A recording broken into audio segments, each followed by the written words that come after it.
Եթե դու նստես թախտին, սպասես բախտին, քեզ ոչ ոք չի աճեցնի։ Հրաշալի է։ Հիմա այդ դույց գանք դեպի ազգ, տեսակ։ Դուն ով է, որը պիտի գեներացնի process։ Ցանկացած ազգ Դա այն օղակն է, որ ունի ինչ։ Ցանկացած ազգ ունի էլիտա։ Ապրես։ Ցանկացած ազգ։ Մնում է հասկանանք ով է մեր էլիտան ու ինչ է ուզում։ Մենք չձևավորեցինք այդ էլիտան։ Չունենք։ Այ Իմիջայլոց հրեաներն էլ չեն ունեցել մինչև 2000 տարի չեն ունեցել էլիտա։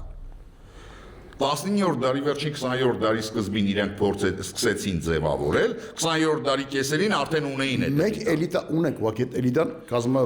ազգային չի ու պատասխանատու չի։ Կան մարդիկ, որոնք էլիտա չունենք։ Որոնք ունենք մարդիկ, որոնք էլիտա չեն։ Ֆորմալ առումով մենք կարող ենք, իհարկե, հա, ցանկացած ասենք Մի քիչ հետո խոսալ ենք կոնսոլիդացիոն կենտրոնների մասին։ Քաղաքական վերնախավ, մշակութային վերնախավ, մտավորական վերնախավ, ֆորմալ առումով այդ ամեն ինչը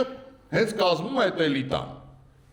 Բայց նորից եմ կրկնում, երբ որ դա ազգային չի, պատասխանատու չի։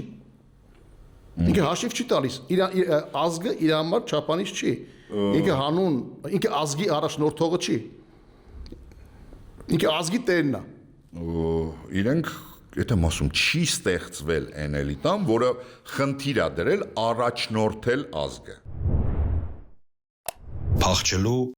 տեղ չկա։ Բաժանորդագրվիր եւ իմացիր ավելին։